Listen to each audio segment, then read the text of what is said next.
আজকে music therapy নিয়ে দু চারটে কথা আপনাদের সঙ্গে শেয়ার করতে চাইছি।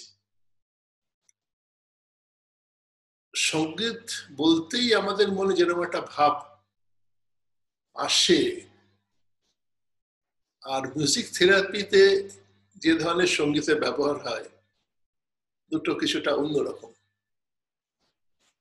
আসলে ব্যাপারটা হচ্ছে যে আমরা যখন সঙ্গীতের কথা ভাবি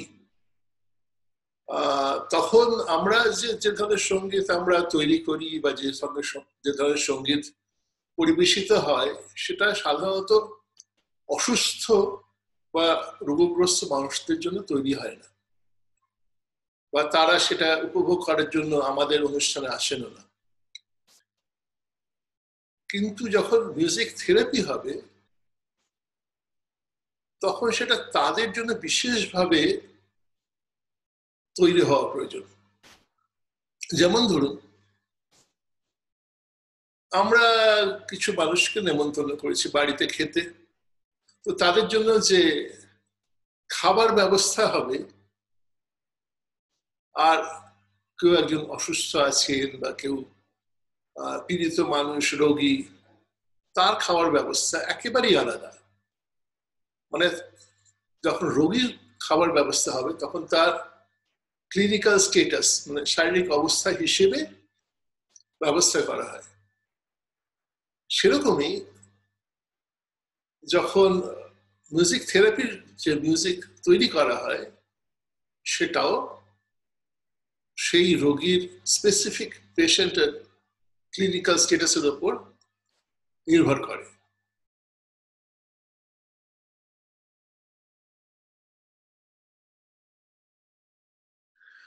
আপনাদের কিছুটা পেছিয়ে নিয়ে যাই। 1891 সাল 4 জুলাই।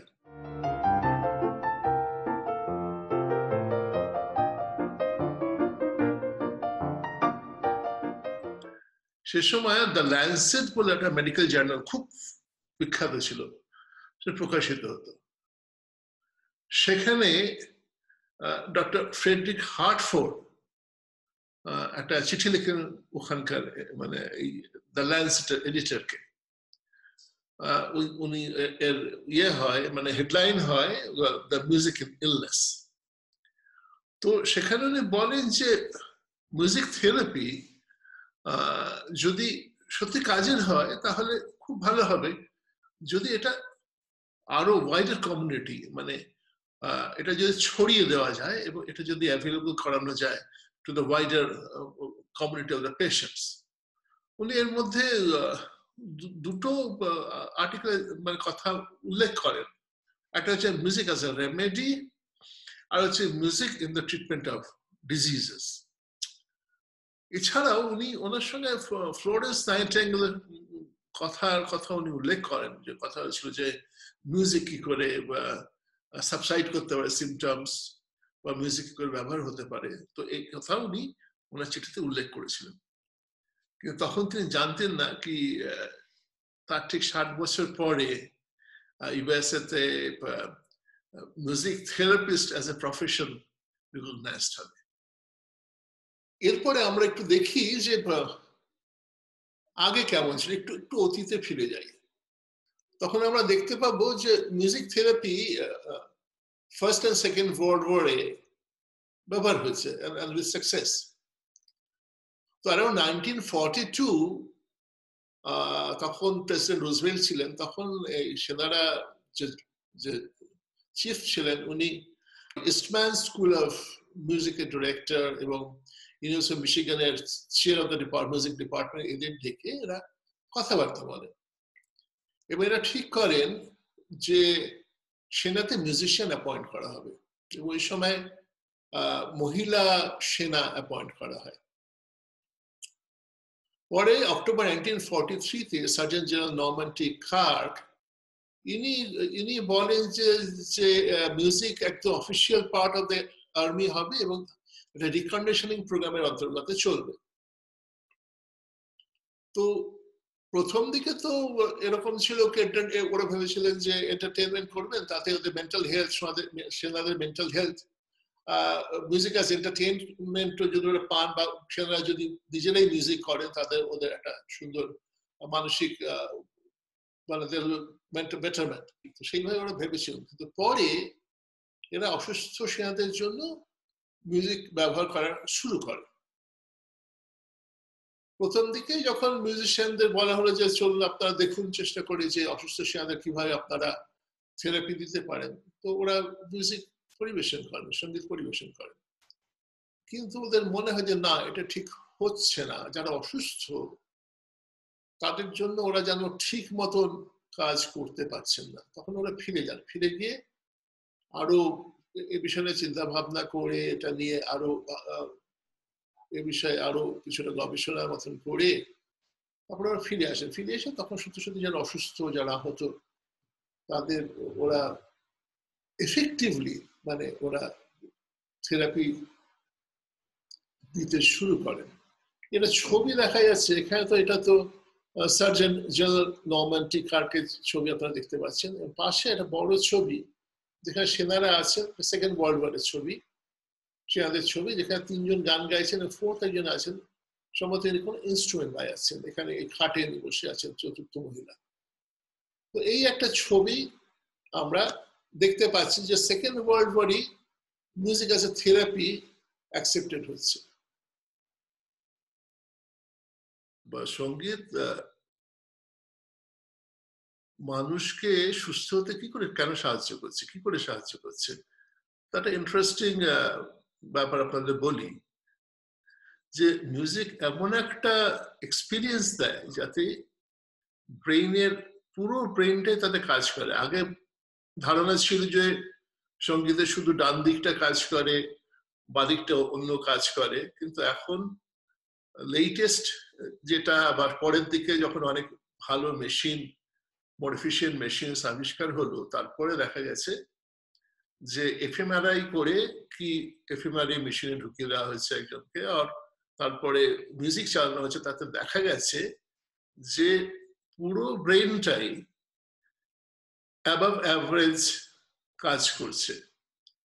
মিউজিকের নানা কম্পোনেন্টস আছে, যেরকম স্পিড কম্পোনেন্ট আছে, পিচ কম্পোনেন্ট আছে, ইন্টেন্সিটি কম্পোনেন্ট আছে, ডায়নামিক্স আছে, মানে কম বেশি যেটা সেম ইন্টেন্সিটি। তারপরে আপনার এর মধ্যে ফিলিং আছে, এর মধ্যে কথা আছে।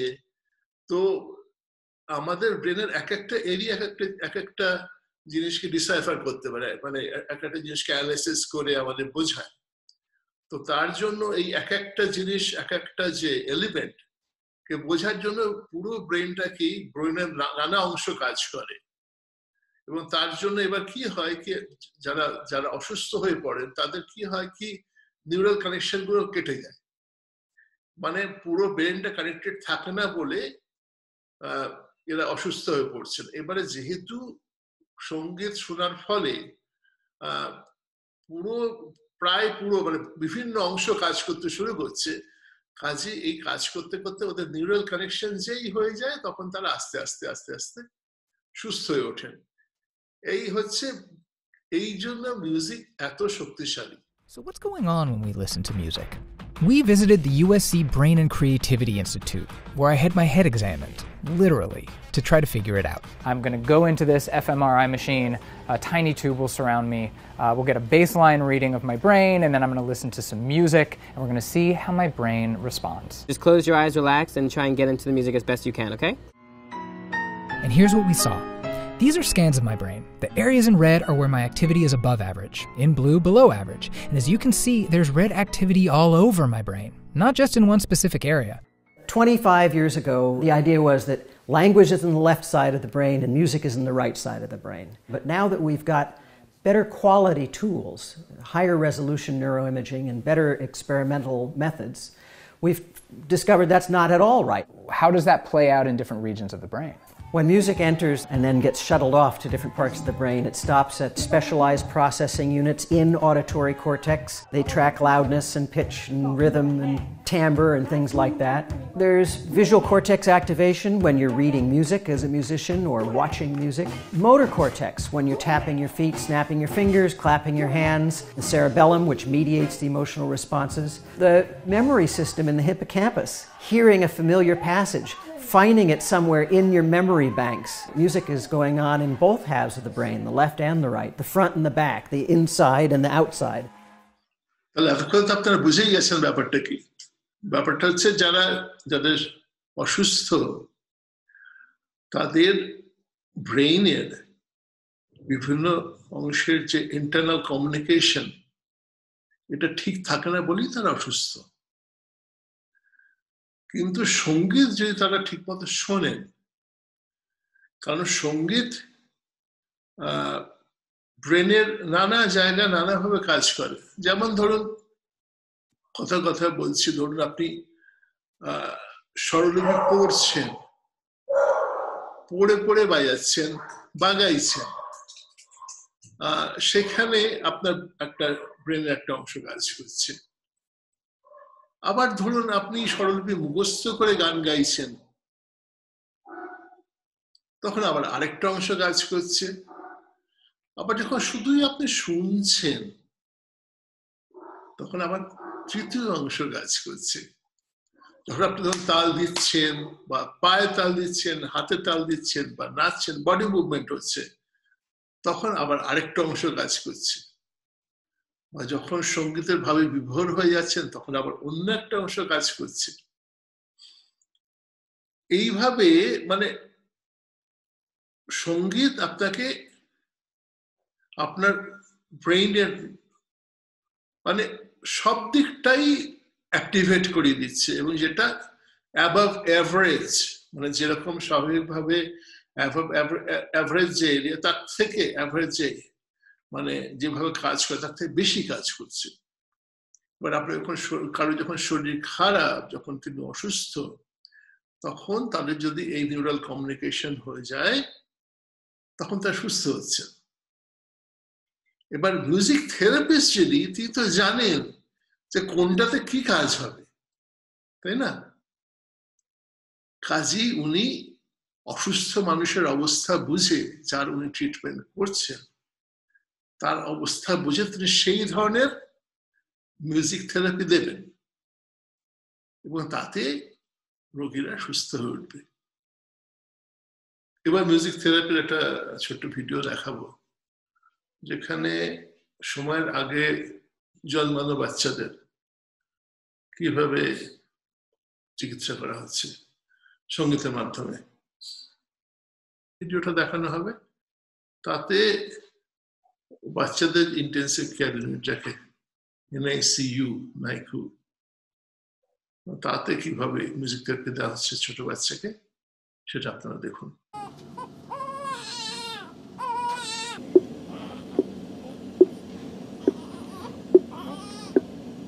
We did some feeding facilitation with Miles, and I used the Gato box, which is a major third, and it simulates the heartbeat. It's also really great for sucking behavior. And so what I do is I pace with him when he's sucking.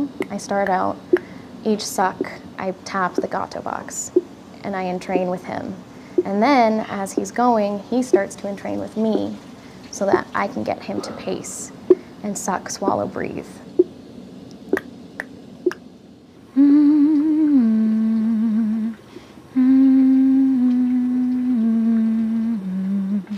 Yeah, he's very comfy.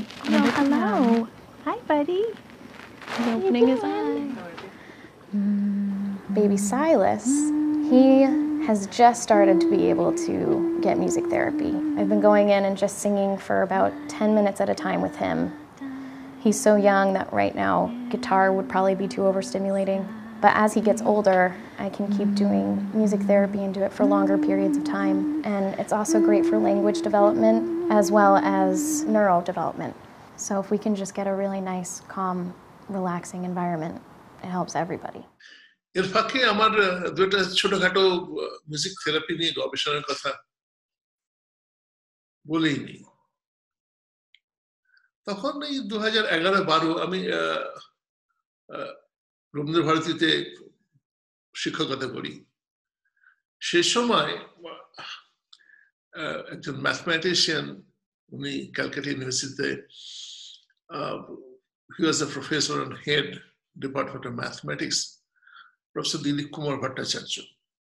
উনি আমাদের department of instrumental মিউজিকে উনি এমারিটাস professor হিসেবে ছিলেন, এবং আমাদের দুজনের মধ্যে আমরা দুজনে মিলে একটা ছোট রিসার্চ করি যেখানে musical impact on heart rate, এটা এ সম্পর্কে আমরা ছোট গবেষণা করি, এবং আমরা ইন্টারন্যাশনাল কনফারেন্সেও এই গবেষণা সম্পর্কে আমরা বলি। বিচুতে হয়েছিল এবং সিঙ্গাপুরেও এটার প্রেজেন্টেশন হয়েছিল। পরে এই গবেষণা পত্র effects of Indian ragas on the conditions of heart এই শিরোনামে প্রকাশিত হয়। এবার আমি আমাদের দেশে কথা বলি। আমাদের দেশে অনেকেই মিউজিক থেরাপি নিয়ে খুব ইন্টারেস্ট নিয়েছেন এবং অনেকেই মিউজিক থেরাপি নিয়ে কাজ করছেন। কলকাতাতেও কাজ করছে, বিশ্বতেও কাজ হয়েছে, নানা জায়গায় কাজ হচ্ছে। একটা জায়গা আমার বলা ছিল যে রাগ চিকিৎসার কথা অনেকে বলছেন, যে রাগ চিকিৎসা, এই রাগ গাইলে এই ধরনের শারীরিক অসুস্থতা দূর হবে ইত্যাদি। কিন্তু আমার একটুখানি বলার ছিল যে অ্যাকচুয়ালি এভিডেন্স বেসড ফাইন্ডিংস হওয়া দরকার, এবং সেটা আমাদের যে অ্যাক্রিডিটেড বডি, যে ICMR, Indian council for medical researches, ওদের স্বীকৃতি দরকার। তাহলেই ব্যাপারটা একদম ঠিক মতো হয়ে যাবে। দেখুন না, এরকম আমাদের এখানে কোভিড-19 যে প্রকোপ বাড়লো, তাতে নানা জায়গায় নানা রকম কিছু হচ্ছে।